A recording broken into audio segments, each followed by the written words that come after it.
Bea? Bea! Ano po yun, Tia? Puntahan mo nga ang kapatid mo doon malapit sa may ilog. Ayun na mukhang nakikipagbasag ulo na naman. Matigas ang ulo niyang kapatid mo. Sige po, Tia. Ako na po ang bahala. Pasensya ka na ha. Alam kong galing ka sa paglalako ng gulay. Tapos ikaw pa ang inutusan kong magpauwi sa kanya. Ayos lang ho yun, Tia. Tsaka kapatid ko naman po siya. Ako na po ang bahala. Maraming salamat. Pauwiin mo siya at kailangan ko ng tulong ninyo rito. Marami kasi ang gustong magpabarang eh. Nahihirapan ako dahil ako lang ang mag-isa. Opo, mauna na po ako. Nakakapagod na siya. Hindi ko na alam kung paano ko papatitinuin ang lalaking ito.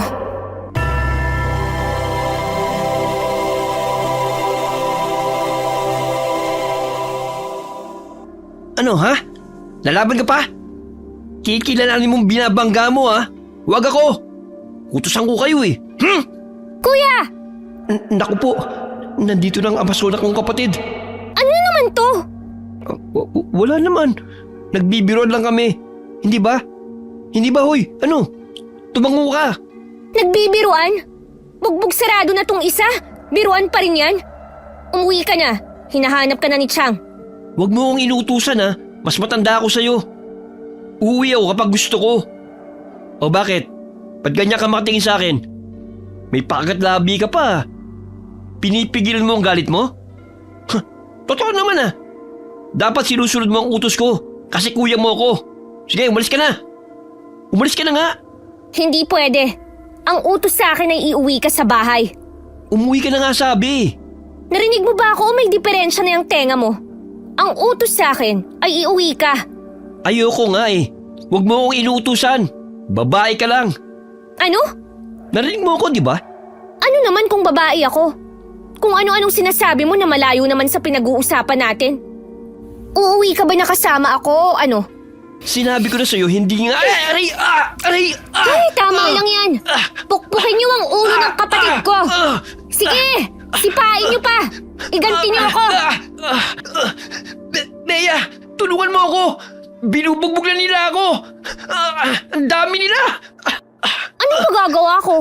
Eh, babae lang ako, di ba? Tulong! Sige na! Inis talaga. Umuwi na kayo! Ako na ang bahala dyan sa kapatid ko. Sakit. Napunuhan nila ako sa mukha. Paano na ako magkakaroon ng mga nobya nito? Ano? Putok labi mo, no? Sige, magyabang ka pa. Tumayo ka na nga dyan. Umuwi na tayo. Teka, sandali. Paano mo napalis ang 5 gunggong na yun? Dati ko na silang nakaaway. Siguro alam nila kung paano ako magalit. Ikaw lang yata ang hindi pa nakakaalam. Hindi alam ko. Alam na alam ko yan, Master Bea. Tuturuan mo pa nga ako mag-arnis eh. Tsaka sepak takraw, di ba? Asa ka? Sandali, hintayin mo ako. Ito naman, hindi na mabiro. Ikaw kaya ang pinaka-astig kong kapatid. Ang ganda mo pa. Yee, tutulungan niya na ako maglakad. Huy, lalay mo naman ako. Manigas ka. Bea! Uy! Sina Bea at Paul ay mga ulila na simula nang mamatay ang kanilang lola sa miserableng paraan. May nagmagandang loob na kumupkup sa kanila at nagpatuloy sa bahay nito. Siya ay si Marlene. Tia o Tiyang ang tawag nila rito. Tapos na sa huling baitang sa sekundarya si Bea. Samantalang ang kanyang kapatid na si Paul ay matagal nang nahinto sa pag-aaral. Grade 6 lamang ang natapos nito. Sportive si Bea nung nag-aaral siya. Lahat ng tinuturo sa kanya ay tinuturo rin niya sa kapatid na pinagsisihan naman niya dahil ginagamit lamang nito sa pagipagbasag ulo ang mga natutunan. Pambabarang ang kabuhayan ng kumupkup sa kanila. Pagka-uwi naabutan nila ang ginang, natapos na sa pagipagtransaksyon sa isang kliyente. Nakangiti ang babae habang inaabot ang malaking halaga na ibinayad ng kanyang kliyente. Tia, nandito na po si Kuya. Mabuti naman nandito na kayo. Ano na naman ang ginagawa mo, Paul? Bakit ganyan ang itsura mo? Ikaw talaga puro na lang pakikipagbasag ulo ang inaatupag mo. Magbagong buhay ka na nga. Pasensya na, Tia. Nagkainitan kasi kami sa paglalaro eh. Kaya yun. Anong ayon? Basta ka na lang ng bugbog? Mga kabataan talaga walang ginawa kundi manakit ng iba. Hindi mo ikauunlad ang pakikipaglaban at pakikipagbasag ulo. Tulungan niyo na lang ako sa ginagawa ko. Aba, tiya. Mukhang tiba-tiba ka ngayon ah. Ang dami ng kliyente mong naghihintay. Kaya nga tulungan ninyo ako para marami tayong kita. Kesa makipag-away ka wala ka namang mapapala. Ganito, doon ako sa may basement sa silid. Kapag may lumabas ng kliyente, papasukin niyo ang susunod. Gaya ng dati nating ginagawa, ha? Bibigyan ko na lang kayo ng komisyon. Sige po, tiya. O sige, papasok na ako sa loob. Kayo nang bahala rito, Bea, ha? Opo. Tako, paniguradong paldo na naman si tiya nito. Napakarami niyang kliyente. Lahat sila magpapabarang o kaya magpapatanggal ng barang. Ibang klase talaga ang trabaho ni tiya, di ba, Bea? Ewan ko sa'yo. Punasan mo nga muna yung dugo mo sa ilong. Nakakairita kang tingnan. Kunin mo naman ako ng bimpo sa loob ng bayo. Sige na. Hindi mo ako utusan. Bahala ka dyan. Sige na. Wag na nga. Ang arte mo talaga. Alam mo, naisip ko lang. Mambarang na rin kaya tayo. Nakita mo naman si tiya. Kanina pagkalabas niya ang lapad ng ngiti. Sino bang hindi ngingiti ng ganun kung makapal ang pera na natanggap? Tapos napakarami pa na naghihintay sa kanya. Tignan mo naman, ang haba ng pila. Ay nako. Ay nako, ang pangit mo talagang kausap. Hindi ko alam kung super chill ka lang na tao o wala ka nang paki sa mundo. Parehas. Ha? Pati sa'yo wala na akong pake. Pwede ba? Ayoko nang makipag-usap. Eh sinong gusto mong kausapin ko rito? Eh ikaw lang naman ang kapatid ko. Ang sinasabi ko lang, paano kung mambarang na rin tayo? Manggamot tayo na may sakit. Sabi naman ni tiya, hindi masama ang pambabarang eh. Nagiging masama lang daw yun kapag ginamit mo para makapanakit ng ibang tao. Magbantay ka na lang. Huwag mo akong kausapin. Kakainis naman to eh. Basta yun ang gagawin ko. Magpapaturo ko ng barang sa kanya para may trabaho na ako. Bakit hindi ka nalang maghanap ng matinong trabaho? Gagawin mo pang kakumpetensya si tiya sa iniisip mo. Alam mo namang grade 6 lang ang tinapos ko eh. Sinubukan ko naman maghanap ng trabaho. Ang kaso eh, hindi naman talaga ako nagtatagumpay. Yung sahod ko sapat lang para sa pang-araw-araw nating pagkain. Eh hindi ko matustusan ng bisyo ko. Wala ka namang bisyo ah. Oo nga, kasi nga wala akong pantusto sa mga bisyo ko. Kaya hindi ko pa sinisimulang gawin. Pero isipin mo lang kikitain natin sa ganitong trabaho, hindi ba? Ewan, bahala ka sa buhay mo. Sige na, susubukan lang naman natin eh. Hindi ako interesado. Basta dapat dalawa tayo makakalam kung paano mambarang. Kahit hindi ka umuho, isasama kita. Hindi pwedeng ako lang ang kikita. Magtatrabaho ako sa Maynila. Hindi ako magtatagal dito. Ano? Bakit ka naman magtatrabaho dun? Mahirap ang buhay sa Maynila. Akala mo lang madali ron. Ano ka ba? Dito na lang tayo. At least magkasama tayong dalawa. Hindi mo kikitain ng ganyang halaga na nakukuha ni tiya sa magiging trabaho mo sa Maynila. Hindi porket graduate ka ng high school eh. Maganda magiging trabaho mo. Hindi pa rin ako mambabarang. Susubukan lang naman natin eh. Sige na, pumayag ka na. Matapos ang pangungulit ni Paula, napapayag niya rin ang kapatid sa huli. Noong gabi ring yun ay sinabi nila kay Marlene ang plano.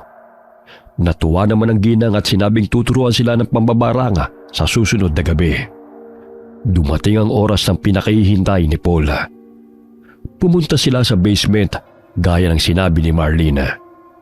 Pero kahit ilang beses na silang tinuturuan ay hindi pa rin sila matuto.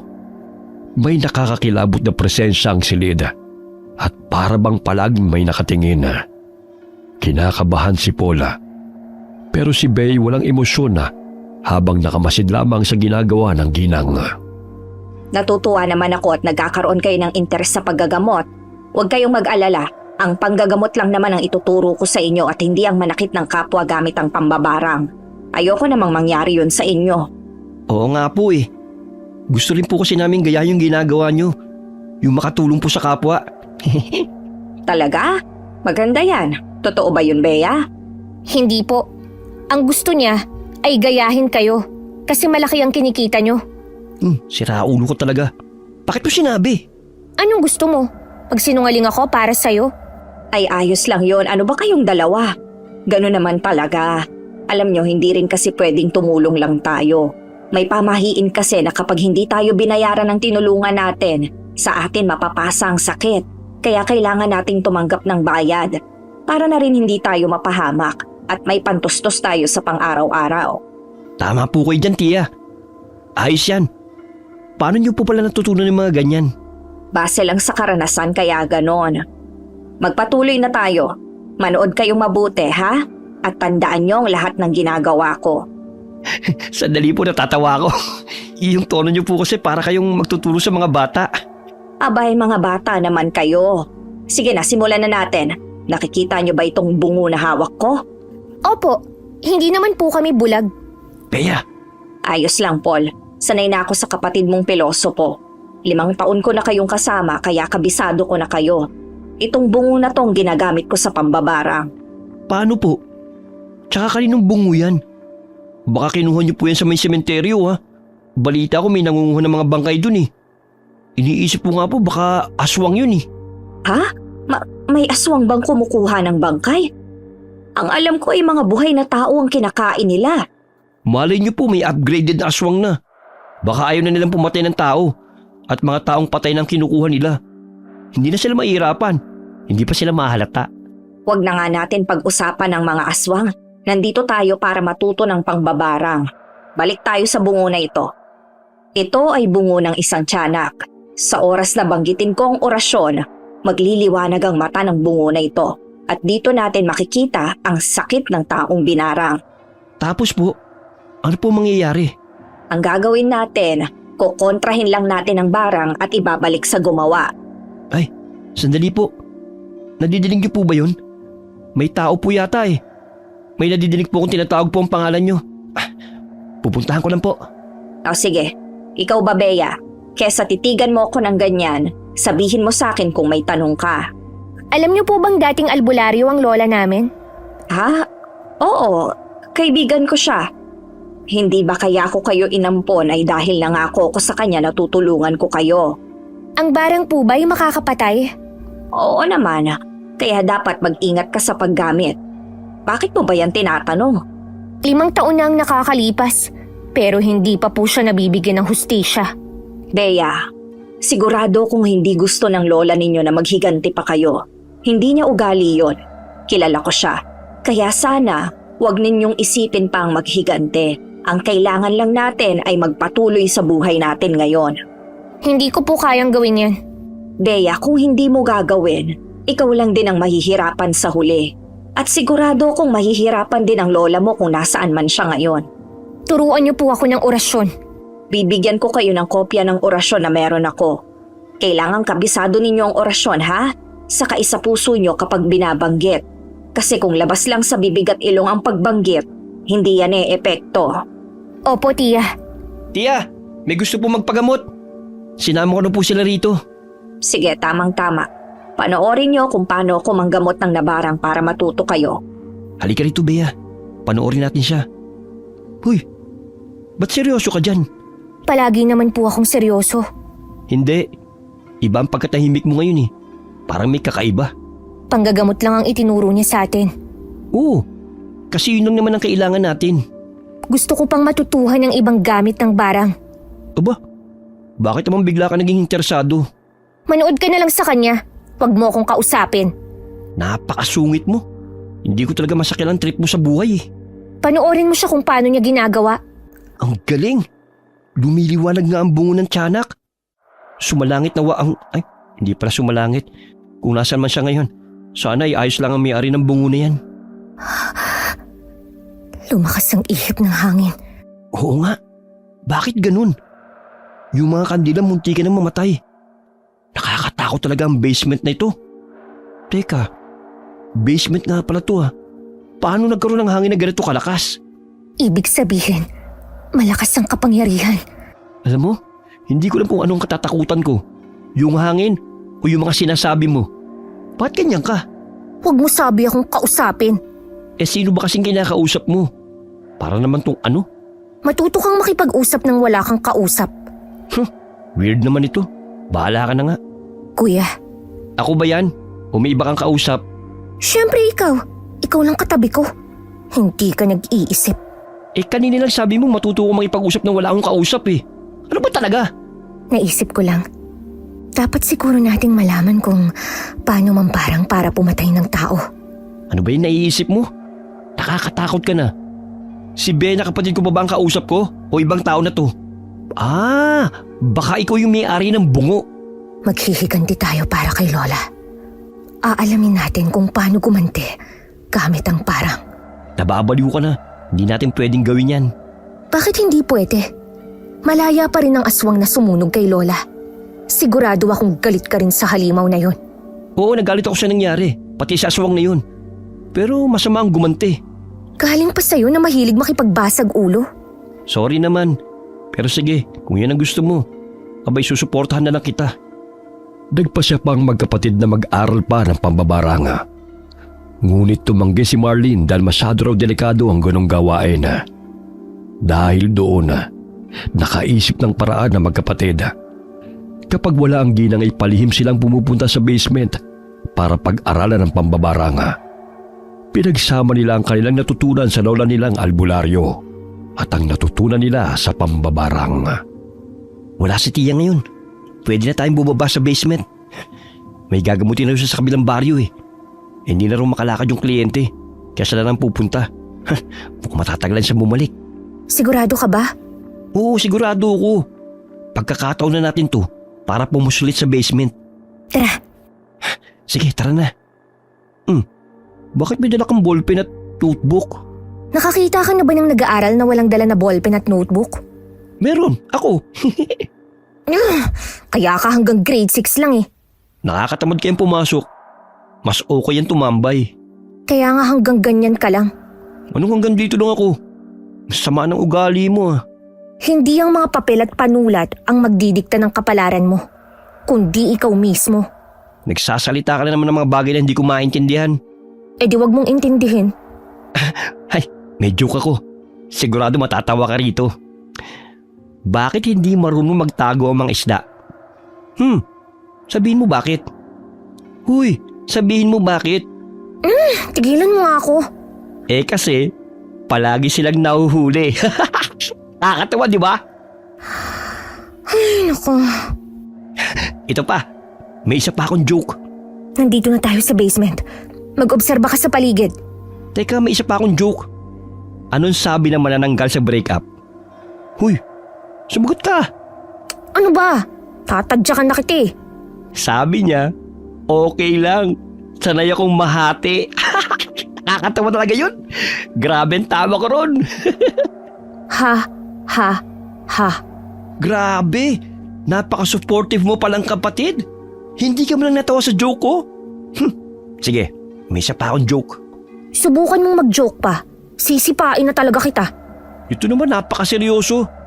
Alam mo, simula na mamatay si Lola, hindi ka nang umiti o tumatawa. Ano na nangyayari sa'yo? Nawalan ka kasi ng malay nung mamatay si Lola. Hindi mo alam kung ano ang nangyari. Kaya wala kang alam. Ay, bunso, ano ka ba? Parehas lang tayong nahihirapan. Pero hindi tayo pwedeng sumuko na lang sa buhay. Tandaan mo yung palaging sinasabi ni Lola. Lagi tayong ngumiti tuwing magigising tayo. Dahil meron pang panibagong araw na dumating. Habang may buhay, may pag-asa. Pinangako ko sa sarili ko. Natatawa at ngingiti lang ako kapag namatay na ang aswang na pumatay kay Lola. Kaya kung gusto mo akong ngumiti, kumilos ka na dyan at mag-aral na tayo ng pampaparang. Hay nako bunso. Sobrang lalim ng galit mo. Kawawa ka naman. Bakit ikaw ba, hindi? Siyempre nagalit din ako. Pero may mga bagay na dapat kong isang tabi kasi wag na nga natin pag-usapan. May cabinet dun sa gilid ng altar. Baka nandun ang mga libro niya. Tara, lapitan natin. May naisip pa akong joke. Ano ang tawag sa mga leader ng saging? Kuya, ang pangit ng timing mo. Di banana chip. Ang saya. Ang sakit ng tiyan ko kakatawa. Sabi ko nga magseseryoso na ako Ang totoo niya natatakot ako sa silid na to. Parang laging may nakatingin, kaya nagjo-joke na lang ako. Hindi ka talaga natawa o natuwa? Kung itiniko mo ang bibig mo, edi sana natuwa pa ako. Sayang ang effort ko. Ang hirap ko magpatawa. Kaya nga wag ka nang magpatawa para hindi ka na mahirapan. Hay nako, Ang hirap magkaroon ng kapatid na 5 taon ng robot. Uy, ano yan? Ito na siguro ang libro ni Tia. Puno nang nakasulat tungkol sa kaalaman sa mga mahika at orasyon. Napakakapal nito, oh. Pwedeng ihampas sa mukha mo. Joke ba yan? Sabihin mo para tatawa ako. Ayaw kitang napapahiya eh. Ayun na naman ang lakas ng hangin.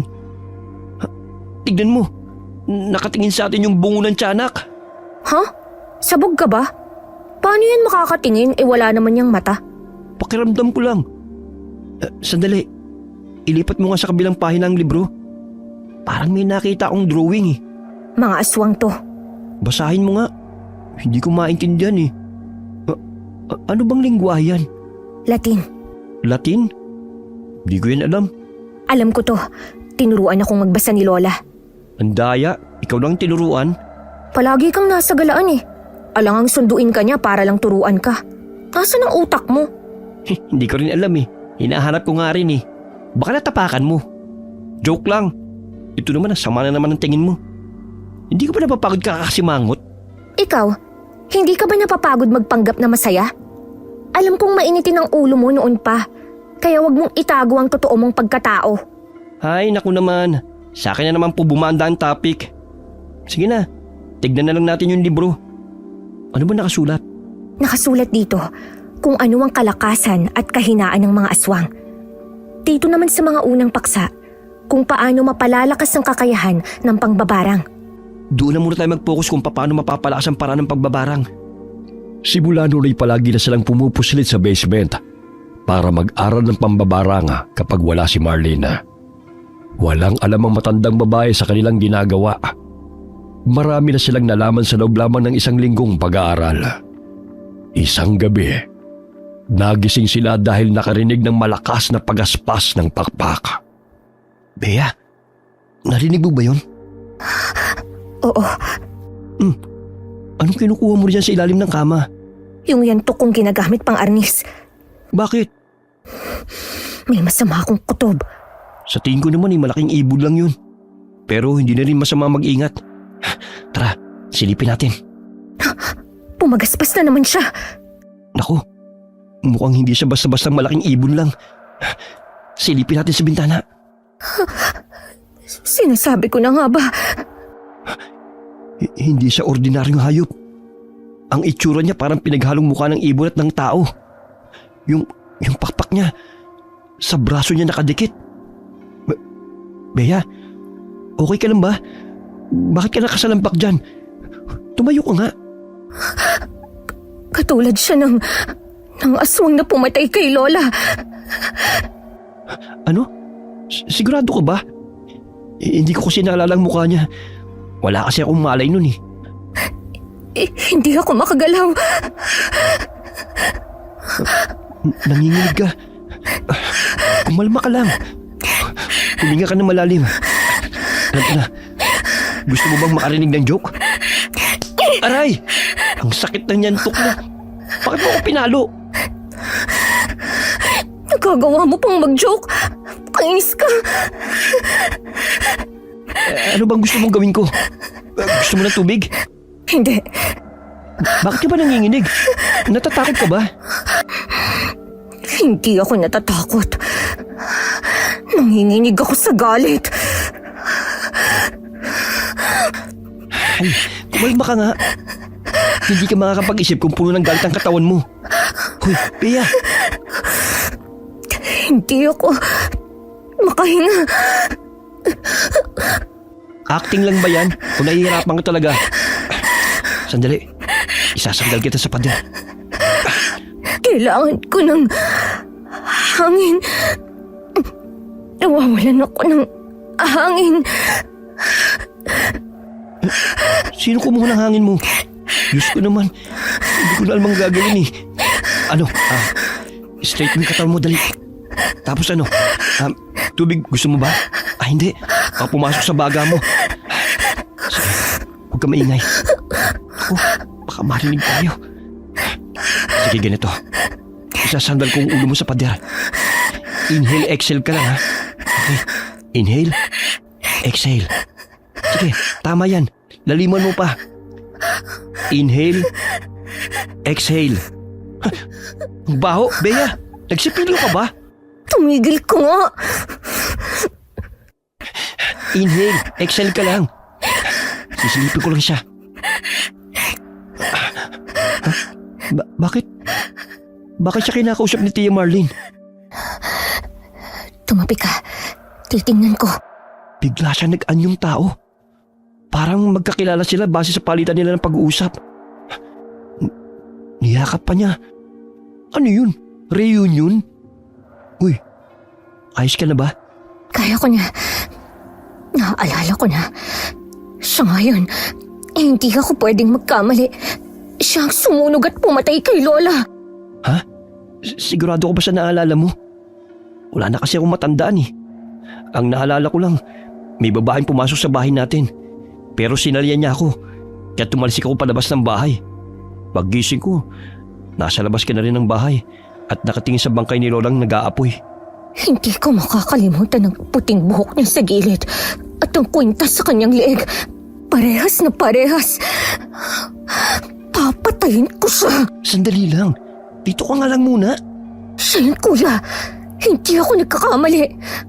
May paghihiganti na natin sa Lola. Sasapakin na kita eh, hindi ka na naman nag-iisip eh. Inuuna mo na naman ang galit mo eh. Kung yan ang aswang na hinahanap natin, kailangan natin siyang matyagan. Tumayo ka na. Kumalma ka lang ha. Hindi tayo pwedeng basta lang sumugod. Yumuko lang tayo. Pagmasdan natin ang kilos niya.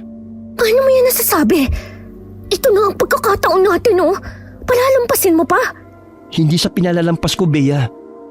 Nakita mo ba kung paano sila mag-usap ni Tia Marlene? Ibig sabihin, kilala niya. Walang duda. Alam mo kung gaano kalakas si Tia pagdating sa itim na mahika.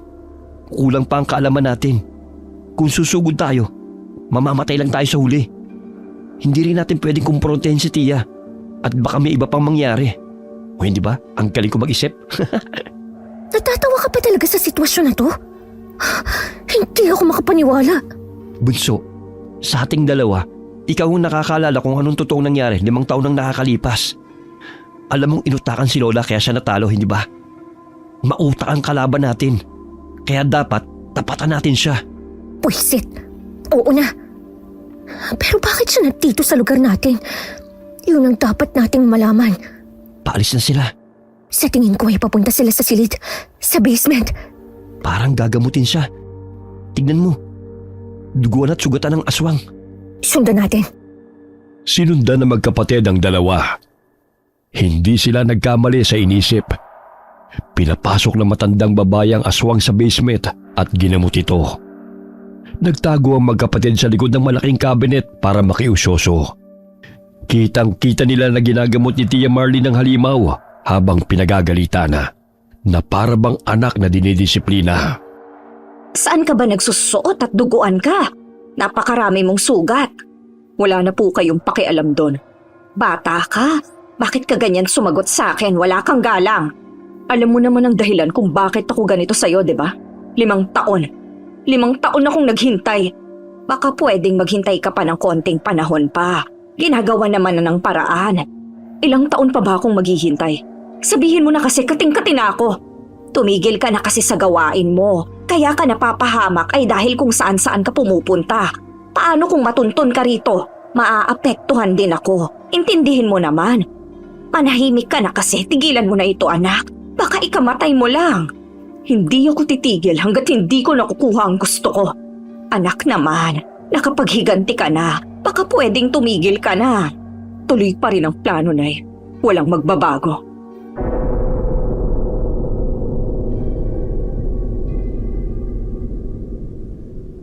Nanay? Anak siya ni Tia Marlene? Siya siguro ang tinutukoy ni Tia na naglaya simula nang mamatay ang tatay niya. Ibig bang sabihin, alam ito ni Tia simula pa noong una? Hindi natin masasabi yan. Pero delikado na tayo rito. Sa tingin ko, kailangan na nating umalis. Baka matulugan tayo.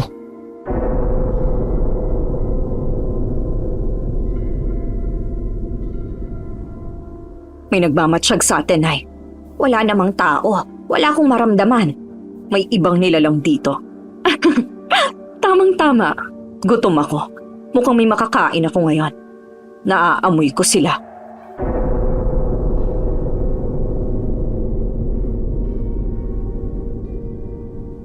Patay. Mukhang natulugan niya na tayo. Nagsaswang na siya. Umalis na tayo, Bea.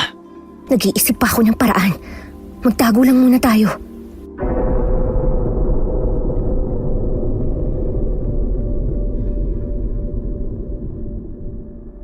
Nasaan ka? Naaamoy kita. Napakabango mo naman. Pagpipira-pirasuhin ko ang katawan mo. Gagawin kitang kahit anong klase ng karneng gusto ko. Masaya yun. Anak, wala ngang ibang nandito. Shh! Baka marinig ka nila. Baka tumakbo ang pagkain ko. Itiko mo muna ang bibig mo. Akala ni na Paul at Bea ay mahuhuli na sila. Mabuti na lamang at may malaking daga na dumaan, kaya yun ang hinabol ng aswang. Nakatsyempo ang magkapatid para makalabas ng hindi napapansin na mag-ina. Bumalik sila sa kanilang silid at nagpanggap na natutulog. Maya-maya ay biglang bumukas ang pinto ng kanilang kwarto at sinilip sila. Kinabukasan, nagising sila dahil sa lakas ng pag-aaway ng mag-ina. Ayoko ang kainin yan eh. Tapon mo na yan. Kailangan mong gumaling. Kainin mo na yan ang makainom ka na ng gamot. Hindi ko nga yan gusto. Kung gusto mo, ikaw ang kumain. Sige na naman, para... Oh, gising na pala kayo, Paul. Bea. Opo. Alam kong nagtataka kayo. Siya nga pala ang anak ko, si Maris. Hindi ko na kayo naipakilala kaagad dahil gabing-gabi na siyang nakauwi galing sa trabaho niya. Ha? Trabaho? Tama. Nagtrabaho ako. Maris, sina Paul at Bea. Mga inampon ko rito, yung anak ng kaibigan kong albularyo. Kilala ko po sila. Kilalang kilala. Pigilan yung galit mo. Huwag mong ipalata, Bea. Bakit po ngayon lang namin siya nakita? Ano kasi, simula nang mamatay ang tatay ko, umalis na ako sa lugar na to. Alam mo ba kung sinong tangang albularyong pumatay sa kanya? Magpahinga ka na muna, Maris. Mukhang pagod ka lang. Bakit ang dami niya pong sugat at pasa? Ano po bang trabaho niyo at bakit parang sugatan kayo? Hindi naman po kayo aswang? Ano bang sinasabi mo, Bea? Hindi aswang ang anak ko. Nagtatrabaho siya bilang factory worker. Ang kaso ay nadisgrasya siya kaya umuwi muna siya rito para magpahinga ng ilang araw. May sakit din kasi siya. Ano naman po ang trabaho niya sa factory? Sa pagawaan po ba siya ng longganisa? Yung mga nakakatakam na karne? Bea. Ang ibig po niya sabihin, saan po ang factory at ano po ang trabaho niya ron? Yun po ang gusto niyang sabihin. Tama ka. Sa pagawaan ako ng longganisa nagtatrabaho. Paano mo nahulaan yun? Ang trabaho ko ron ay tagagiling ng mga namumula-mulang karne. Karne pa po ba ng hayop ang pinag-uusapan niyo? Mukhang ibang karne na yan Nakakatawa. Alis po muna kami ni Bea at Marlene. Ang dami namin lalaban ng mga damit eh. Baka may mga damit ako dyan, ha? Huwag niyong isali ang damit ko. Damit niyo lang ang labhan niyo. Opo. Sige na, Bea. Buhatin mo ng timba. Ikaw magbuhat ang damit mo, ha? Hindi nakatakas sa paningin ni Paul ang palitan ng masasamang tingin ni na Maris at Bea. Kaya naman hinilan niya na ang kapatid para pumunta sa ilog. Pagdating doon ay hindi naman sila naglaba. Dahilan lamang yun ni Paul para matanggal ang tensyon sa pagitan ng dalawang babae. Dinala ni Bea ang kanyang dalawang yantok at nagsanay habang pinapanood ni Paul. Doon ibinuhos ni Bea ang galit. Aba, ang galing mo na mag-arnis Para kang tanod na nagpapatrol tapos may nakitang tambay kaya hinahampas-hampas. Tigilan mo nga ako. Nag-iensayo ako. Kawawa naman yung puno ng saging sa'yo. Ako na lang kalabanin mo. Hindi ka naman marunong nito. Hindi ba tinuruan mo ko? Tara, mag-practice tayo. Akin ang isang yantok. Paano ako mag-aarnis ng isang yantok lang? Problema mo na yun. Sige na nga. Sige, sumugod ka. Wala kang binatbat sa akin. Dami mong sat-sat Champion ako sa paaralan natin. Ano? Tinamaan ka sa braso, no? Ang sakit nun Medyo tumalsik ako. Ang lakas ng hampas niya. Sumugod ka. Huwag mo akong hamunin. Hindi kita uurungan. Bagal mo naman. Sumugod si Bea palapit sa kapatid, pero nakatras kaagad si Paul. Bawat hampas ni Bea ng kanyang yantok ay nadedepensahan kaagad ni Paul gamit ang yantok niya. Dahil hindi makapunto si Bea, ay ginamitan din niya ito ng kamao. Bawat hampas ng yantok ay may kasunod na pagsuntok, pero naiiwasan pa rin ito ng kapatid. Sa bilis ni Paul ay hindi na malaya ni Bea na yumuko ang kapatid at inihampas ang yantok sa kanyang binti. Natumba si Bea dahil doon. Wala ka pa sa kalingkingan ko. Mag-practice ka pa. Kainis! Bakit ako natalo sa kanya? Bunso, may training ka sa school. Pero alam mo kung anong kulang sa kagaya mong puro karunungan lang ang pinapairal? Diskarte. Diskarte na hindi mo matututunan dahil lang sa pag-aaral. Matututunan mo yan dahil sa experience. Tumayo ka na. Abutin mo yung kamay ko. Hindi ko kailangan ng kamay mo. Kaya kong tumayo ng mag-isa. Umalis ka dyan. Naku, hindi ka marunong tumanggap ng pagkatalo. Siguro tinatanong mo sa isip mo ngayon kung paano ako natalo ay mas may practice ako kaysa sa kapatid ko. Ka nang mahiya. Tayong dalawa lang naman nandito eh. Tigilan mo ako. Wala ka kasi sa focus.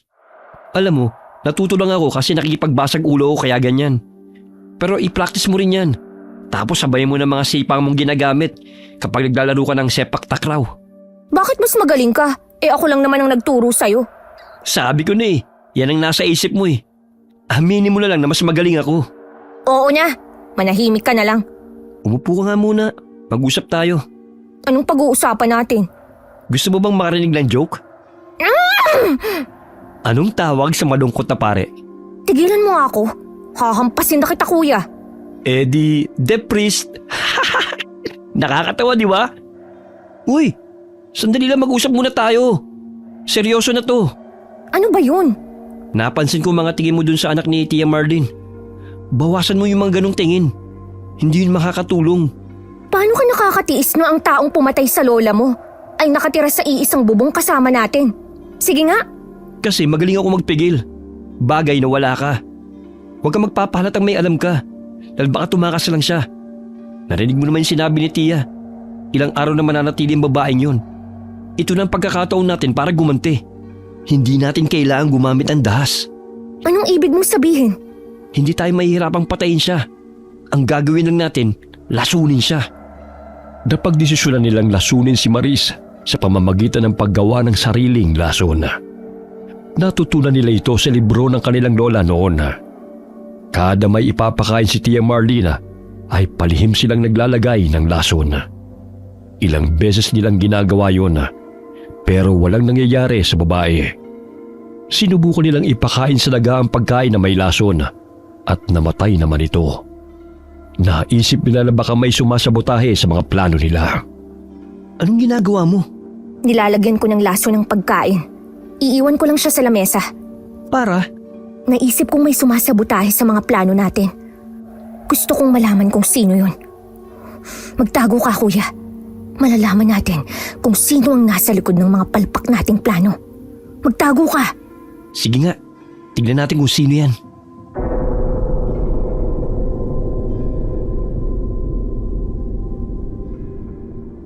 Ilang minuto na tayo naghihintay. Wala naman lumalabas eh. Maghintay ka lang. Maghintay ng ano? Namumuti na yung mga mata ko. Grabe, hindi ko na... Sandali, pumalik ka rito. Tingnan mo, may tumating. Ha? May nagpapalit nga ng mga pagkain. Hindi tao ang sumasabotahe sa atin, kundi isang kakaibang nilalang. Sobrang nagliliwanag siya. Nakakasilaw ang liwanag na dala niya. Anong klaseng nilalang yan?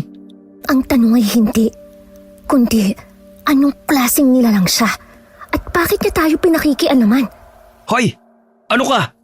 Sino ka? Ano ba ang tamang tanong? Basta! Hoy! Saan ka pupunta? Tumakas na siya. Habulin natin. Habulan pala. Kayang-kaya ko yan. Bilisan mo.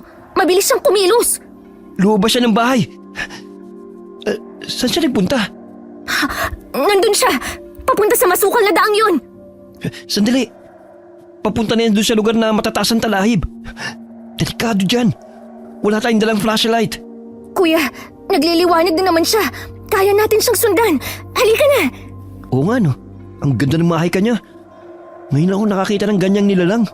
Bilisan mo kuya! Lumalayo na siya! Hoy! Kung ano ka mang nilalang, tumigil ka nga sa pagtakbo! Tumigil lang siya saglit pero tumakbo uli. Tuso rin itong nilalang na ito ah. Mahabol din natin yan. Bea? Ba't kuminto? Parang nakita ko na siya dati. Seryoso ka? Habulin pa rin natin siya. Parang nakita ko na siya dati pa. Malaki siyang bulto ng nilalang pero nagliliwanag siya. Hindi kaya diwata siya? Natatandaan ko na.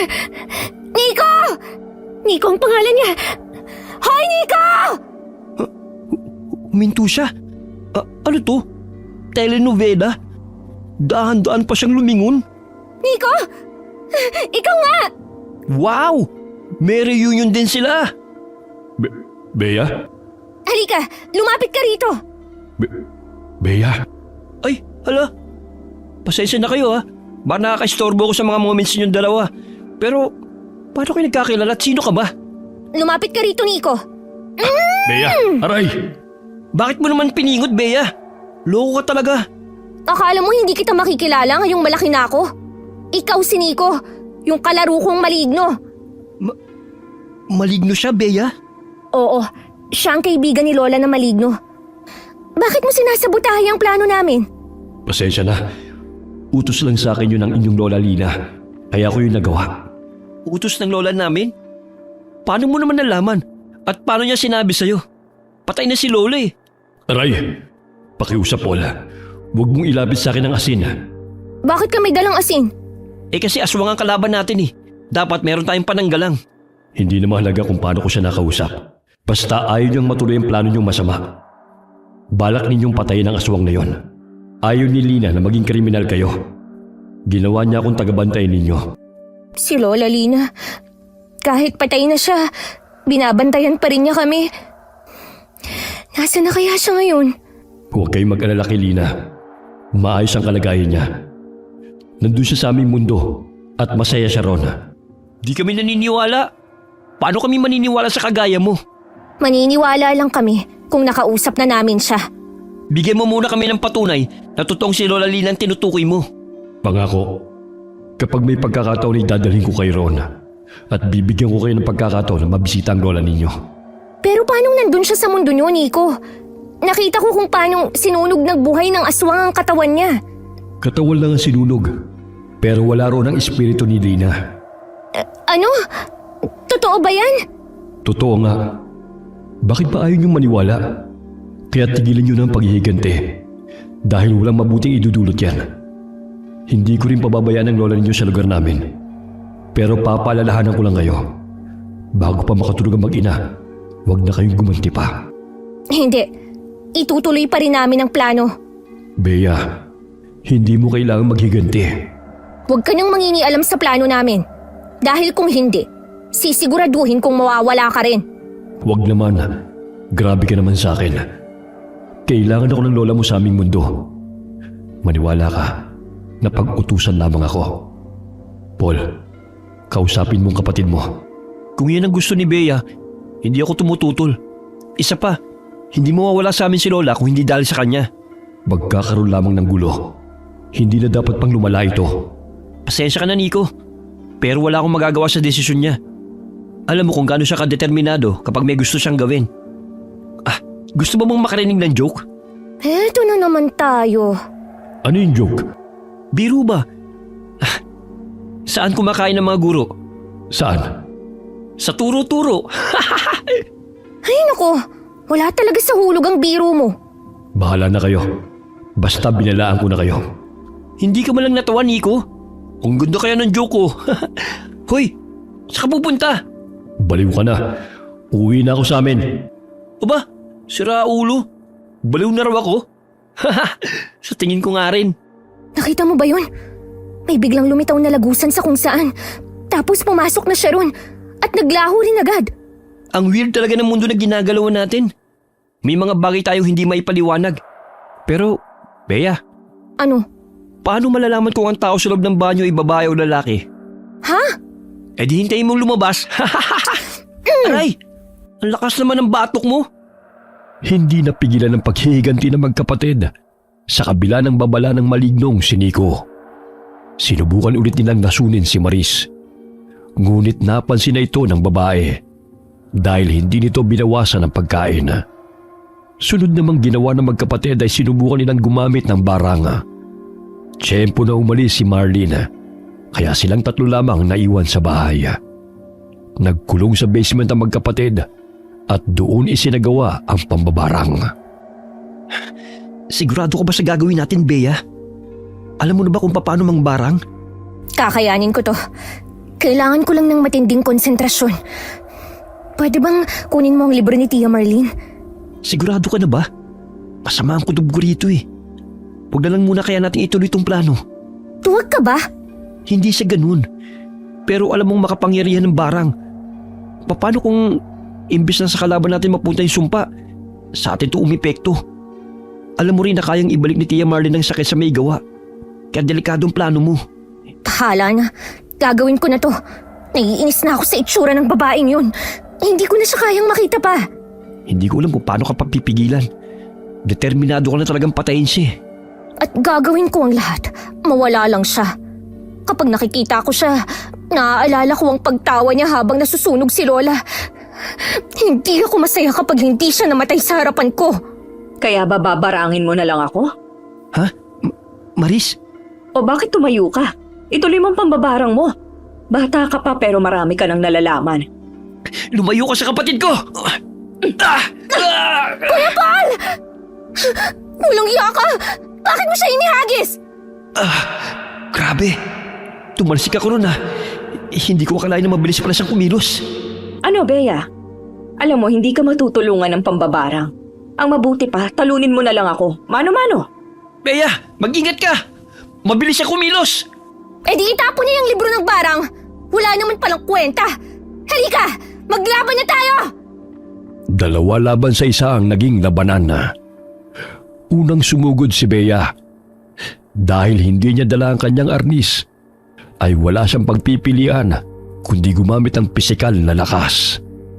Sinuntok niya ang babae, ngunit nakailag si Maris. Sa pangalawang suntok niya ay muli itong nakailag at mabilis ang sinuntok sa sikmura. Parang tumigil ang buo niyang sistema dahil doon nayanig ang kanyang katawan. Napatras siya at hindi nakagalaw. Mabilis na lumapit sa kanya si Maris. Bago pa ito nakasuntok ay malakas na sinipa ni Paul ang babae. Tumalsik ito at tumama sa kabinet. Ayos ka lang, Bea? Ayos lang ako, kuya. Napakalakas nga niya. Sa likod mo, kuya! Aray! Nakakarami ka na ng kalmot Ang lalakas ang suntok niya. May kasama pang kalmot. Hindi ko siya kayang labanan ng matagal. Aatras na lang muna ako ng aatras. Ano, Paul? Pagod ka na? Maglaban pa tayo! Puro ka dada! Itong asin! Kainin mo! Buisit ka! Kailangan kong tumulong. Hindi sumasapat ang mga suntok at sipa ni kuya sa kanya. Anong pwede kong gawin? Ha? Makakalimutan niya si kuya! Tama, itong bungo ng tiyanak. Pwede ko itong sipain papunta sa kanya. Hoy, Maris! Saluhin mo! Uy! Ang lakas nun Tinamaan siya sa ulo. Ang galing mo, Bea! Buisit kayong dalawa! Buisit kayo sa buhay ko! Pati ang lola niyo, buisit! Kuya, lumayo ka! Dito ka sa tabi ko! Nandyan na! Akala niyo bubuhayin ko pa kayong dalawa? Hindi!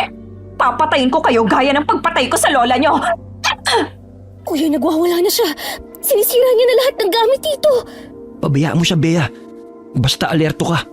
Hindi natin siya kaya ng isa-isang atake lang. Kailangan sabay tayo. Ganito, akong susugod. Malakas ka kapag ginagamit mo yung pagsipa mo. Gamitin mo yun sa kanya. Sipa-sipain mo siya. Paano kung ikaw ang matamaan ko? Walang problema. Kaya kong umilag. Ganito, sasabuyan ko siya ng asin. Tapos ay sabay tayong susugod. Ayos ba? Sige na. Pagbilang ko ng 3. 1, 2, 3. Anong kaguluhan to? Tia! Huwag kang makialam, Nay. Tatapusin ko ng buhay ng dalawang to. Hindi, wag! Mga bata lang sila. Huwag mong gagawin yan, anak. Ano bang nangyari? Bakit hindi ko gagawin? Binabalak nila akong barangin. Ano? Totoo ba yun, Bea, Paul? Hindi ko po itatanggi. Bakit? Bakit mo gustong patayin ang anak ko? Bakit nga po ba hindi? Siya ang pumatay sa lola ko. Tama po, tiya. Ang anak po niyong pumatay sa lola namin. Alam niyo po bang lahat ng to? Magpapaliwanag ako. Anong paliwanag pa ba ang gusto mong gawin sa kanila? Oo, ako ang pumatay sa lola niyo at alam yun ng nanay ko. Mga tanga ba kayo para hindi yun maisip? May hinala na kami. Pero dahil naging mabait sa amin si Tia Marlene, alam naming may dahilan siya. Gusto niyong malaman kung bakit? Bakit niya kayo kinupkop? Ang dahilan tumigil ka na, anak. Maris na kaganti ka na sa lola nila. Hindi pa ba sapat yun? Hindi! Kahit kailan hindi yun magiging sapat. Mababalik ba nun ang tatay ko? Hindi naman. Mababalik mo rin ba ang lola namin? Hindi rin naman. Pasensya na kayo kung inilihim ko ang totoo. Ang totoo niyan ay sinunog ang katawan ng lola niyo dahil para pagbayarin siya sa kasalanang ginawa niya. Kasalanan? Ano naman ang kasalanang nagawa ng lola namin? Para po patayin ng siraulo niyong anak. Ang totoo niyan ay may ginamot ang lola niyo na nabarang at pumalpak. Hindi ko alam kung alam niyong may gabay si Lina na isang maligno. Hindi mahusay na manggagamot si Lina at kaya lang siya'y nakapagpapagaling ay dahil sa maligno. Ang maligno ang totoong nagpapagaling sa mga tao at hindi siya. Noong bago pa lang siya ay puro kapalpakan ang ginagawa niya. Ang tinutukoy niyo po ba'y si Nico? Kung sino man siya ay hindi namin alam. Gumagaling ang mga pasyente niya pero alam naming hindi si Lina ang gumagawa. Kung di ang malignong bantay niya. Dumating ang araw na may nagpagamot sa kanya na pinarang. Pero nang oras na yun ay wala na ang maligno sa tabi niya. Kaya sa ibang mambabarang bumalik ang sakit o barang. Nalihis ang pagganti at napunta ito sa asawa ko. Dahil doon, namatay siya. Hindi namin kaagad na agapan ang barang na yon. Kita niyo na kung anong katangahan ang ginawa ng lola niyo? Tapos magtatanong kayo sa akin kung bakit ako galit? Ha? Mambabarang siya pero ikaw aswang? Anong klase mga nilalang ba kayo? Maniwala kayo, wala kaming masamang intensyon. Ang dahilan kung bakit ko kayo kinupkop ay dahil nakonsensya ako sa ginawa ng anak ko. Saka para na rin gawin kayong mambabarang at hindi albularyo. Para hindi na rin maulit pa ang pangyayaring iyon. Bakit pati kami ay dinamay niyo? Wala kaming alam sa kasalanan ng lola namin. Aaminin ko, nabulag ako sa paghihigante. Nung unay gusto ko kayong gawing mambabarang bilang ganti sa pagkamatay ng asawa ko. Pero nagbago ang isip ko dahil wala naman kayong kasalanan sa ginawa ng lola ninyo. Kaya wala kayong karapatang questionin kung bakit ako ganito. Lola niyong pumatay sa tatay ko. Tapos ngayon papatayin niyo rin ako? Pasensya na ho. Hindi po namin alam na yun ang dahilan kung bakit yung pinatay si lola. Hindi ko to sinabi dahil alam kong mabibigla kayo. At baka hindi kayo maniwala. Pero yun ang totoo. Lola niyo ang nagkaroon ng atraso sa aming pamilya kaya namatay siya. Pasensya na rin kung sa ganitong sitwasyon niyo pa nalaman ang lahat. Pasensya na rin po. Hindi ko po alam ang sasabihin. Nabigla rin po talaga kami. Ang nasa isip lang namin, gumanti sa anak nyo. Dahil yun ang nakatatak sa amin. Anak, tama na. Huwag na natin tong palakihin. Hindi nila alam ang totoong nangyari. Huminahon ka na. Bea, humingi ka ng tawad. Lola natin ang may kasalanan. Hihingi ako ng tawad dahil nangyari po ito, Tia Marlene. Pero hindi ako hihingi ng tawad dahil pinagtangkaan ko ang buhay niya. Bea, naloko na tong kapatid ko. Naka-robot mode na naman. Naiintindihan namin. Hindi namin kayo pipilitin. Pero humihingi rin ako ng tawad kung bakit nangyari ito. Naging mabait po kayo sa amin, Tia Marlene. At nagpapasalamat po kami.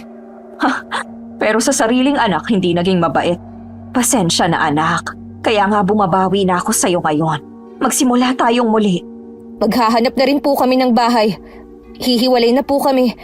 O hindi kaya babalik kami sa bahay ni Lola. Oo nga po. Ha? Lilipat tayo? Bakit naman? Okay naman kayo sa bahay na ito, ha?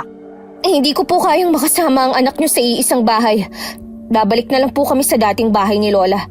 Hindi ko rin kayang makasama ka kaya bukas na bukas din. Aalis na ako rito. Huwag naman, anak. Huwag mo naman akong iwan ulit. Hindi na. Kami na ang aalis. Sandali. Gabi na. Mahirap nang umuwi pa kayo sa inyo. Kung gusto nyo ay ipagpabukas nyo na lang para makapag-ayos din kayo ng mga gamit.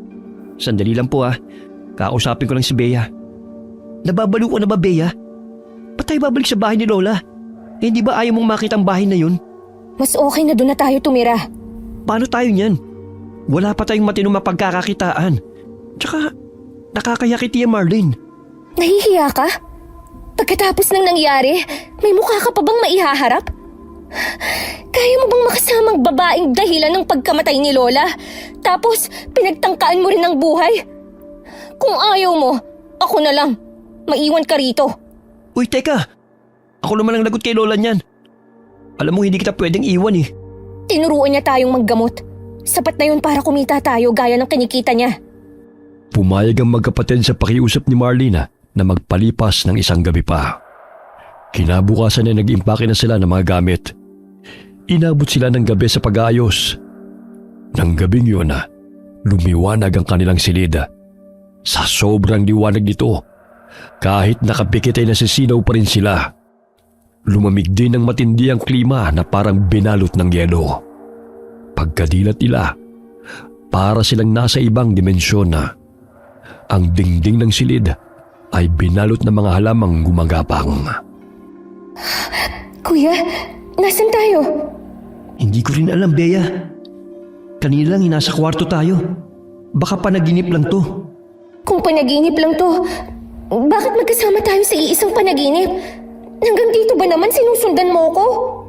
Uy, sino ka para laging sundan? Ginto ka ba? Sobrang liwanag. Hindi ko maaninag kung sino ang nakatayo sa gitna. Napakalamig naman dito. Nasa ibang bansa na ba tayo? Pero napakaganda ng paligid. Para akong nasa isang paraiso. Yung mga halaman sa paligid, namumulaklak pa Ang bango ng mga bulaklak. Maligayang pagdating, Paul. Bea. Nico? Ako nga.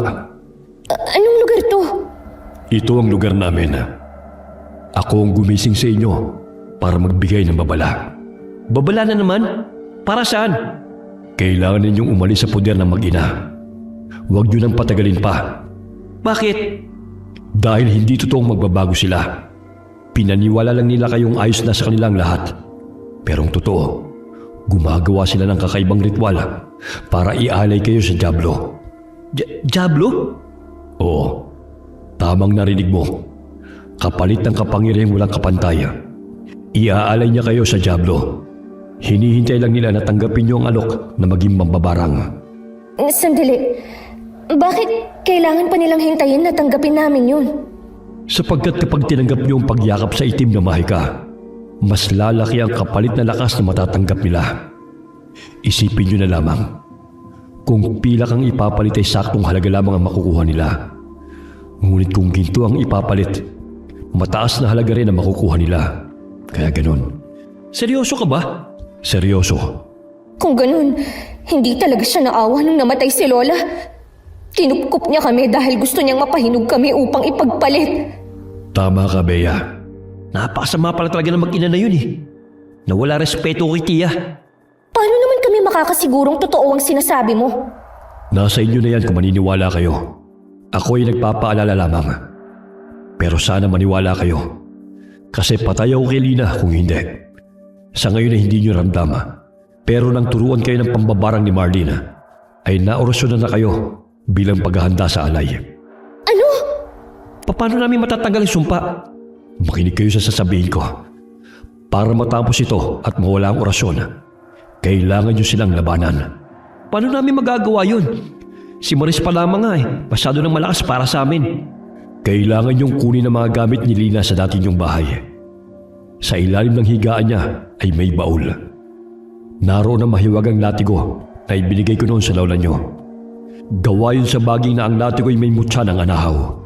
Teka, kailangan namin pumunta sa dating bahay?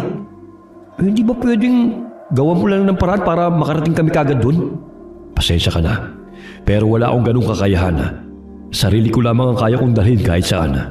Ano ba namang maligno to? Walang kapangyarihan. Ang kapangyarihan ko ay pwede kitang gawing palaka. Ay hindi, sabi ko ang galing-galing mo Nico Kaya naman namin maglakad Kalahati ng oras lang siguro yun. Dapat kasi pumayag ka nang umuwi tayo eh. Aba, malay ko ba? Tsaka pagod ang katawan ko. Kakalaban sa baliw na Maris na yun. Anong magagawa ng latigo na yon, Nico? Sa tuwing ihahampas ito, ay maglalabasan ng mga tinik ng anahaw at babaon sa katawan ng nilalang nahahagupitin. May laso ng tinik na ikamamatay nila. Lahat ng tatamaan ng latigo ay mahihiwa, kahit matigas na bato. Kailangan din yung mawasak ang dambana at tribulto ng Diablo na sinasamba nila mag-ina. Saan naman namin makikita ang dambana at rebulto na sinasabi mo? Nakatago yun sa ilalim ng kanilang bahay, kung saan doon sila nagsasagawa ng ritual at pagsamba sa mga nilalang ng kampo ng kadiliman. Yun ba ang silid sa basement? Hindi pa yon. Ang nakita niyo'y bungad pa lamang sa lugar na yon. Kapag hinawakan yung malaking bato na nasa gitna, ay magbubukas yon sa panibagong lagusan. Doon ang kanilang sambahan. Maraming salamat, Nico ah. Gusto mo ba ng joke? Hindi. Isa pa nga pala. Kailangan niyong mapigilan si Marlene na magritual. Sa oras na bumalik kayo, hudyat yun para simulan niya na ang binabalak. Dahil hindi pwedeng malayong iaalay sa dasalan nila. Mag-iingat kayo. Hala, bigla na lang umalis. Agad-agad naglaho. Di man lang nagbabay. Magjo-joke pa lang sana ako eh. Pagkatapos maglaho ng maligno ay bumalik sila sa silid. At isa-isa ring nawala ang kababalaghan doon. Sinunod nila ang payo ng maligno. Palihim silang umalis ng bahay upang makuha ang latigo. Dinala ni Bea ang kanyang 2 yantok, samantalang hindi kinalimutan ni Paul ang itinagong garpo ng asin. Ilang minuto rin silang nagdakad bago nakarating sa bahay. Ngunit hindi nila inaasahan na may naghihintay pala sa kanila. Nandito na tayo sa bahay ni Lola. Huwag na tayong mag-aksaya ng oras. Halika na. Nakalak. Sirain mo na lang. Ano ko, superhero? Hindi ko kayang sirain niya ng kamay ko lang, no? Hindi natin naisip na magdala ng pansira ng lock. Umalis ka nga.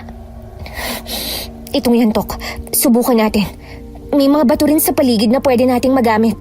Ah, tama. Kapag malakas ka, baka pwede masira ang padlock. Tumabi ka. Ako lang gagawa. Nakaling yantok. Yeah! Bilisan mo! Parang may nakamasid na naman sa atin. Sinusundan na naman ba tayo? Ah, ayan, bukas na. Hanapin natin kagad ang latigo. Dumiretso na tayo sa kwarto niya. Hanapin kagad natin yung baul.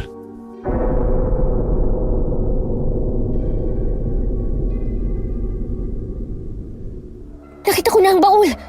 Tignan mo, ang dami mga pangontra dito. Ito yung mga nakita ko sa libro ng mga pangontra.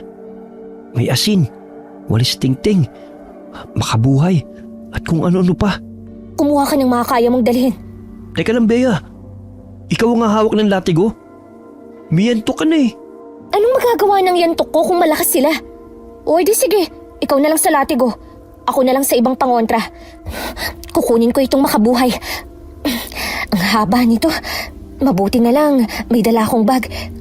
Dito ko ilalagay ang ibang pangontra na kaya kong dalhin. May walis tingting. Ayokong dalhin yon. Ha? Ano yun? Parang may bumagsak na mabigat. May kumalabog sa bubong. Mukhang nasa baba na siya. May nagbubukas na ng bintana. Mukhang galit na galit siya. Maghanda ka, Bea. Nasundan nga tayo. Magsaboy ka ng asin, bilisan mo. Sandali lang. Ito na. Akala nyo hindi ko malalaman ang plano nyo? Ngayon ko na kayo papatayin! Akala mo mapapatay mo kami ng ganun-ganun lang, ha? Sige, lumapit ka para malaman natin. Tingnan natin kung epektibo ang lahat ng mga nandito. Ihahagis ko lahat sa kanya. Sapul! Ang galing mo! Lumabas kayo rito! Tingnan natin ang tapang nyo! Nakipaglaban sila kay Maris. Tinuklap ni Maris ang bintana ng bahay. Sinabuyan siya ni Bea ng asina habang sumugod naman si Paul palapit. Hinampas niya ang latigo kay Maris ngunit nakailag ito. Paulit-ulit niyang hinampas ngunit hindi pa rin niya tinamaan. Bumuelo si Bea at sumugod sa aswang. Tinalo niya ito sa bintana saka pinaghahampas ng yantok. Humawak sa balikat niya ang kapatid at tumalon sa kanyang ibabaw. Walang habas niyang pinagpapalo ang dumadaing na si Maris. Ginamit ni Maris ang kanyang pakpak at lumipad siya papalayo. Ginamit nito ang pagkakataon para makatakas. Sinundan naman nila ito pabalik ng bahay. Paul, Bea, ano bang problema? Baka pwede nating pag-usapan. Anong pag-uusapan natin? Ang paglinlang niyo sa amin? Hindi ko kayo nililinlang. Totoo naman ang intensyon ko. Intensyong ano? Ang ipagkanulo kami sa diablong sinasamba nyo? Hindi na kami tanga na magbubulag-bulagan pa. Tigilan na natin ito. Tinuring ko na kayong mga anak. Ayokong dumaan pa tayo sa dahas. Hindi na po kailangan, tiya. Hindi na po kami magpapaloko sa inyo. Ay, o sige. Wala naman na akong magagawa. Totoo naman kasi. Sayang. Maganda pa naman sana ang kapangyarihan na makukuha namin kapag inialay namin kayo. Ilang taon ko kayong inalagaan para lang sa espesyal na gabi. Pero marami talagang pwedeng mangyari na hindi inaasahan. Salamat, Nay, sa pagpapagaling sa akin. Mas lumakas ako kumpara dati. Sisiguraduhin kong may iaalay pa rin natin sila. Yan ang anak ko. Masama ang kutob ko rito. Mukhang totoong sinabi niya.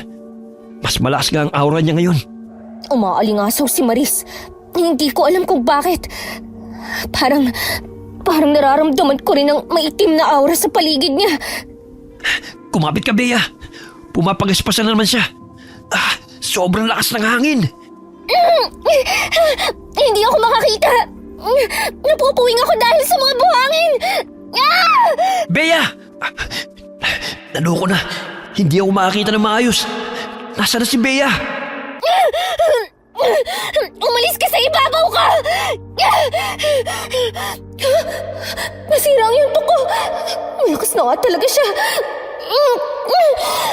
Hindi ako makagalaw. Nakadagan siya sa akin. Wala ka ng lakas? Yan lang ang kaya mo? Wala ka palang binatbat eh. Anong gusto mong una kong baliin sa katawan mo? Ang kaliwa mong kamay o ang kanan? Pwede namang sabay. Ulo mong bubukulan ko! Buisit! Hindi ko napuruan ang ulo niya. Tumama lang ang latigo sa likuran niya. Kumain ka na, asin! Ayan! Lunukin mo! Ginagalit to talaga akong magkapatid. Humanda kayo sa akin! Lumipad na naman siya palayo. Nasaan si Tia Marlene? Papunta siya sa basement. Kailangan natin siyang pigilan at makasimulan na niya ang ritual. Yuko, Bea! Gusto tayong dagitin ng aswang na to! Kailangan natin mapigilan si Tia. Paano natin siya pipigilan? Malapit na siya sa papasok sa basement! Ito yung garpon ko ng asin. Sipain mo papunta sa kanya. Teka, Yuko! Pwisit na Maris to! Naiinis na ako! Bubugawin ko si Maris. Pigilan mo si Tia. Sige, isipin mong langaw lang siya! Saan ka pupuntang babae ka? Una kitang papatayin! Lumayo ka sa kanya! Ako ang harapin mo! Buisit na latigo yun. Bumabaon sa katawan ko. Masakit ba? Dadami pa yan kapag hindi mo nilubayan ang kapatid ko. Nay! Ang sakit! Ang sakit! Anong ginawa mo sa nanay ko? Wala naman! Sinipa ko lang sa kanya ang garapon ng asin! Buisit na babae ka talaga. Papatayin kita! Sinugod ni Maris si Bea.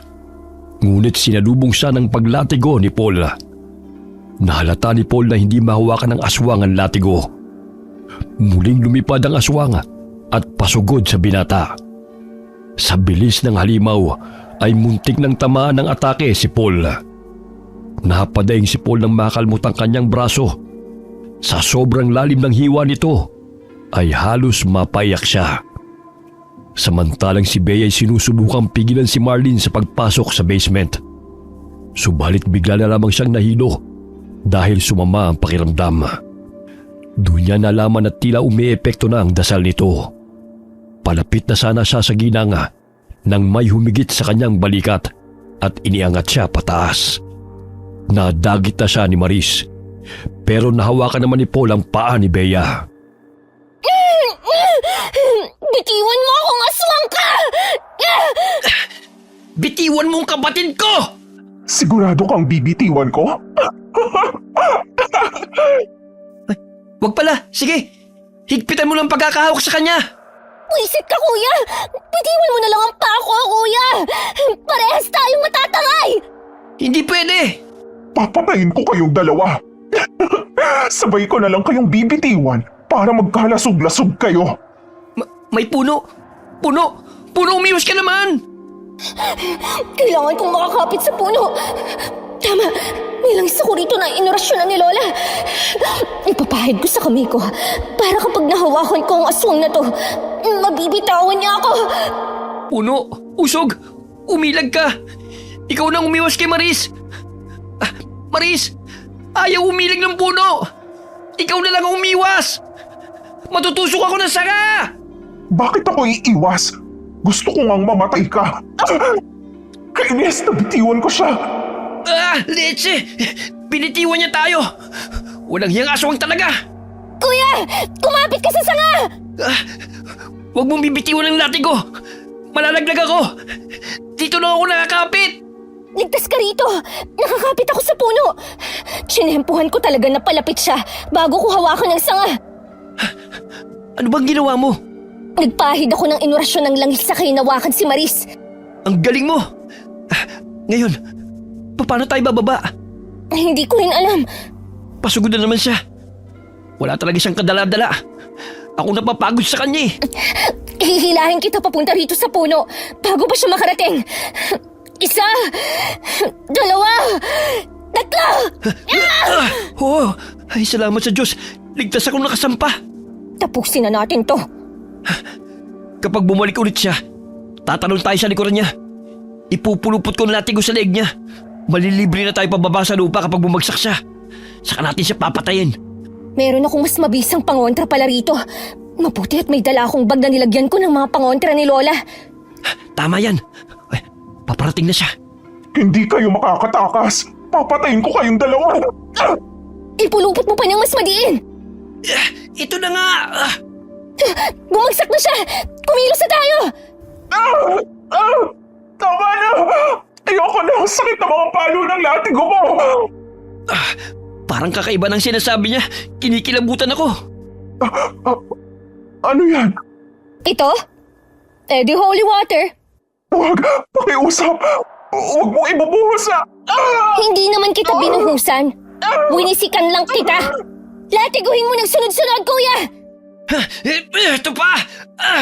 Ayan! Ito pa! Ang hirap mong kalaban! Panay kang lipad! Pagbabayaran niyo to! Pagbabayaran niyo to! Salamat. Wala na siya. Grabe. Nagkapira-piraso ang katawan niya tapos umuusok pa. Ang galing talaga ng latigo na to. May isa pa tayong kailangang kalabanin.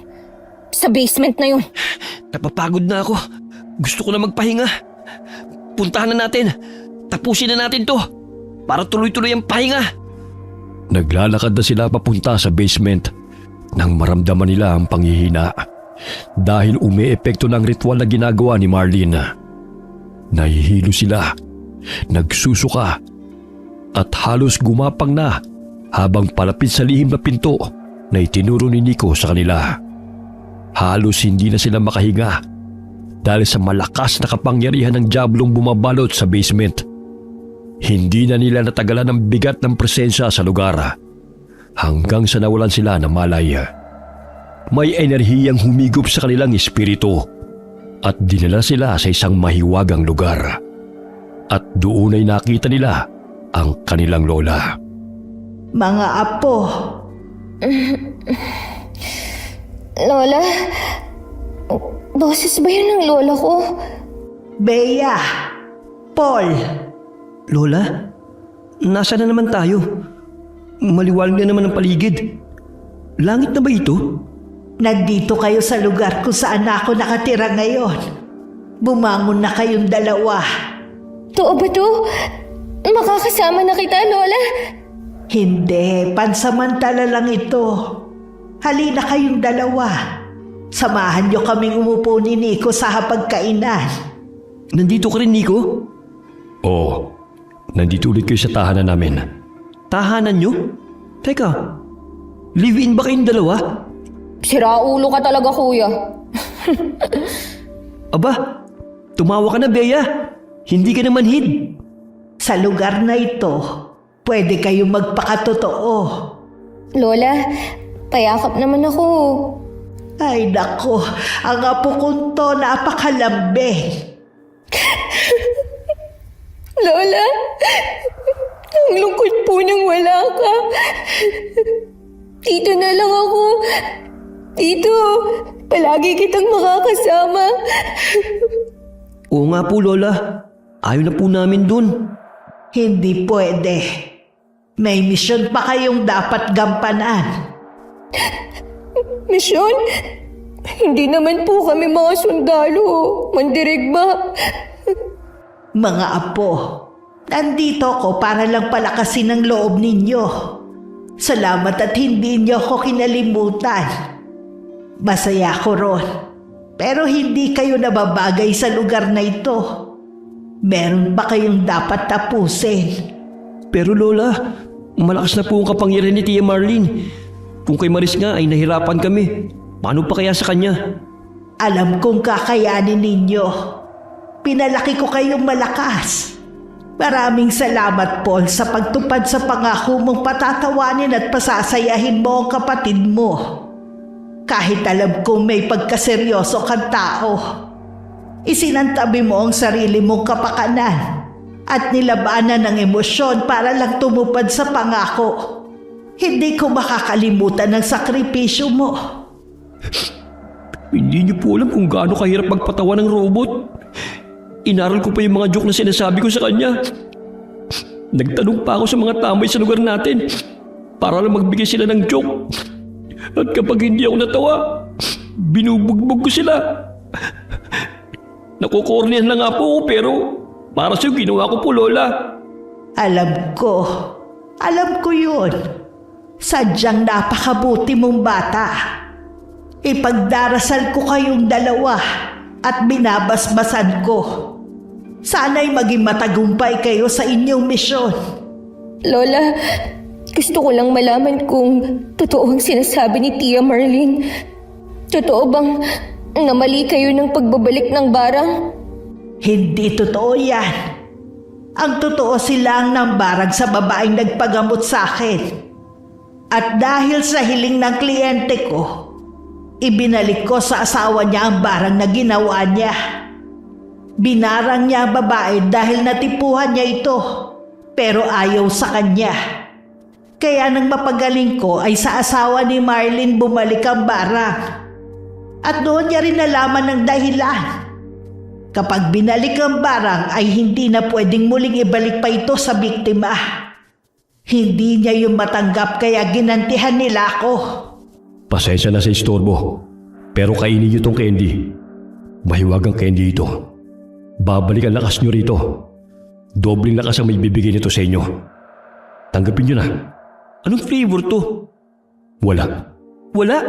Eh di kakaiba rin ang lasa nito. Kainin mo na lang. Ang dami mong sinasabi. Oo nga, bumalik ang lakas ko. Para akong nabunutan ng tinik sa lalamunan. Basta mga apo, palagi niyong tatandaan na mahal kayo ni Lola, ha?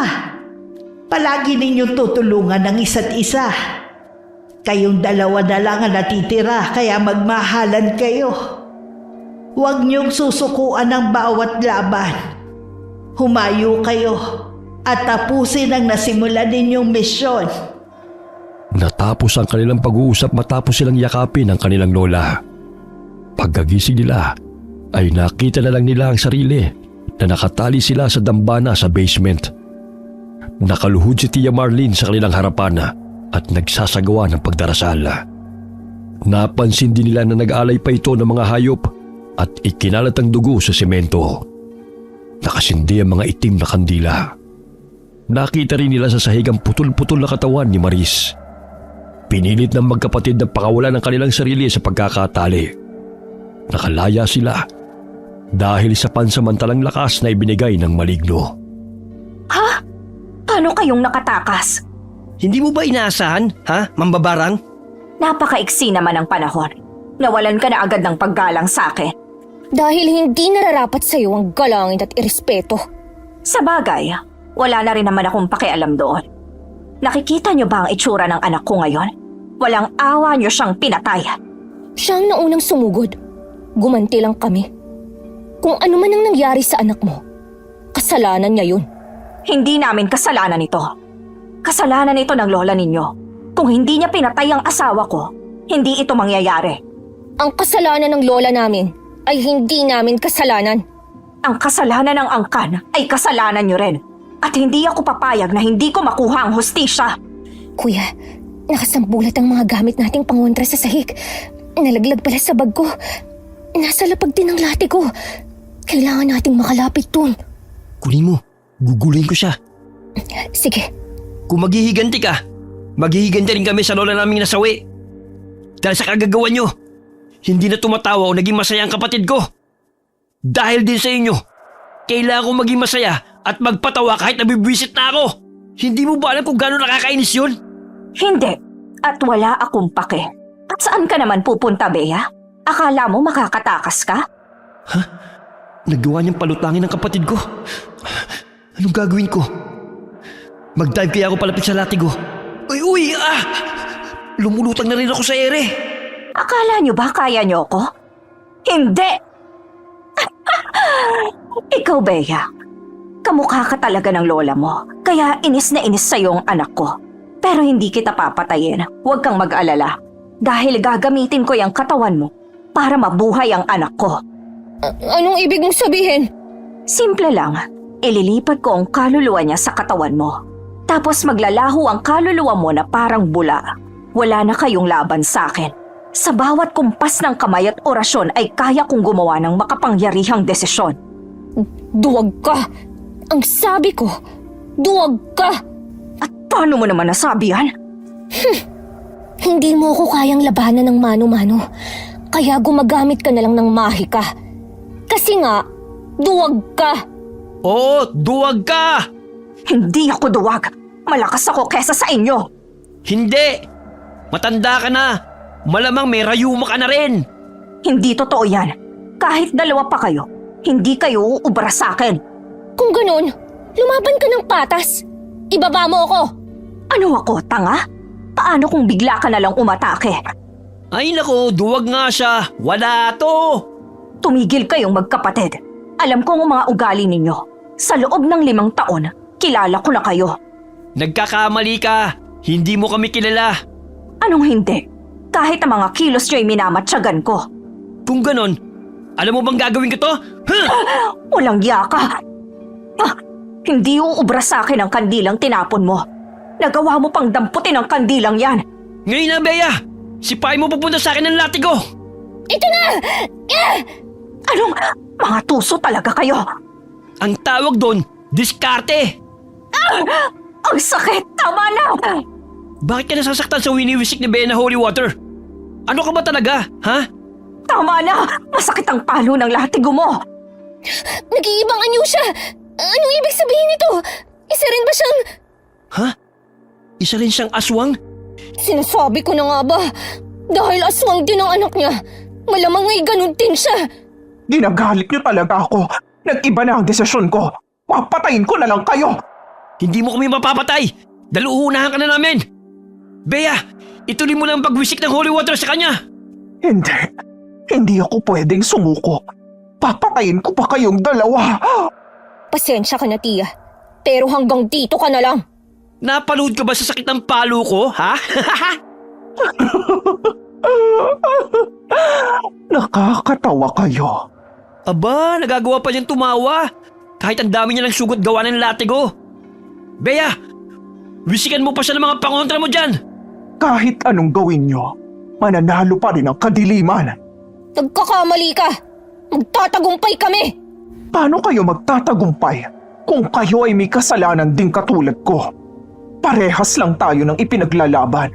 Kung tutuusin, dapat nga tayo'y magtutulungan. Gaya ng sinabi mo nung tinuruan mo kaming mambarang. May barang na nakakatulong at nakakagamot. Sisikapin naming magbagong buhay at hindi kami titigil. Magsisisi kami sa lahat ng kasalanan namin at babalik kami sa mundo kung saan tanggap namin siya at tanggap niya kami. Ang dami mong sinabi na hindi ko alam kung bakit sinasabi mo pa. Ang sakit! Mga walang utang na loob! Pasensya ka na, Tia. Hindi ko gustong gawin to. Pero sinasaktan mo rin kami sa mga ginagawa mo. Ni minsan ba, itinuring mo rin kami na hindi ibang tao? Ano ako, tanga? Wala akong dahilan para mahalin o ituring kayong mabuti. Lahat ng yun ay kasinungalingan lang. Ang tingin ko lang sa inyo yung mga patabang baboy para maging malakas kami ng anak ko. Madaldal ka kasi, Tia. Pasensya ka na.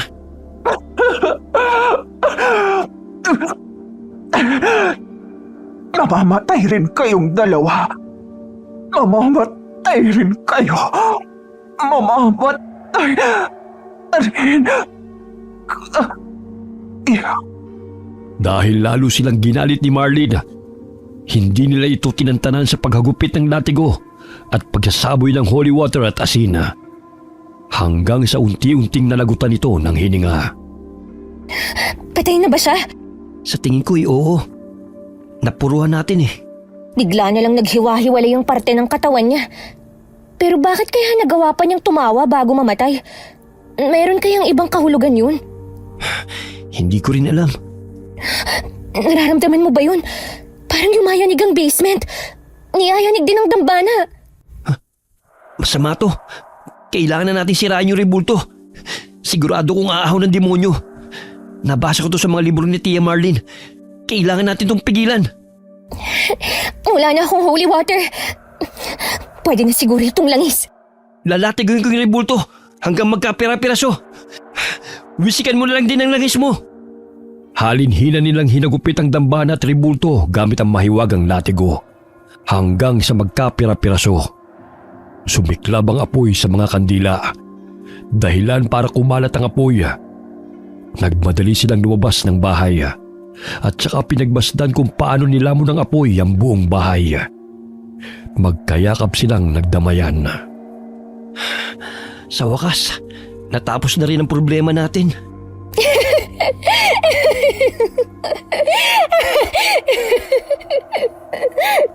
Hala, nabaliw na. Sorry hindi ko napigilang hindi tumawa eh. Hindi ka na robot, Bea. Nakakatuwa naman. Pinangako ko sa sarili ko. Natatawa at ngingiti lang ako kapag namatay na rin ang aswang na pumatay kay Lola. O ngayon, dalawa na silang naglaho. Pakiramdam ko, nakahinga ako ng maluwag. Ay, ang sarap sa pakiramdam. Dahil ngumiti ka na, hindi ko na kailangan magtanong-tanong pa ng mga corning jokes. Mapatawa ka lang. Ang hirap kayang pilitin. Salamat kuya. Hindi mo naman kailangang magbago para sa akin eh. Lalo pa ngayon at tapos na ang paghihirap natin. Wala na sila. Wala na si Tia na kumontrol ng buhay natin. Nakakalungkot lang na hindi pala totoong pinakita niya sa ating pagmamahal. Itinuring ko pa naman siyang tunay na tiyahin at malapit na kamag-anak. Kahit ako, hindi ko makakalimutan ang pagiging mabait niya. Kahit peke lang. Maya-maya'y napalingon sila sa likuran dahil nakaramdam sila ng presensya. Sa may puno ng bulak, nakatayo ang lola nila katabi si Nico. Nakangiti ito sa kanila na parang bilib na bilib sa kanilang nagawa. Hindi rin nagtagal ang pagpapakitang yun ng matanda. Naglaho rin pagkalipas ng ilang sandali. Isa-isang dumating ang mga tao dahil sa malaking sunog na umagaw sa kanilang atensyon. Merong nag-report sa barangay at tulong-tulong ang lahat para maapula ang sunog. Pero hindi rin nila nagawang patayin. Natupok ang buong bahay. Naimbestigahan ang nangyaring sunog sa bahay ni Marlene at lumabas na aksidente ito mula sa mga naiwang nakasinding kandila. Tinanong ang magkapatid tungkol sa natagpuang basement pero wala na silang sinabing impormasyon tungkol doon. Naniwala naman sa kanila ang mga nag-imbestiga dahil na rin sa patotoo ng mga taga-roon na inampun lamang sila ni Marlene at walang alam sa kung anumang dahilan kung bakit may basement sa ilalim ng bahay.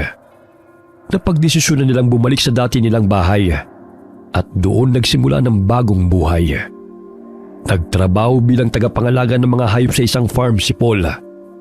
Samantalang si Bea ay nagtrabaho sa isang factory.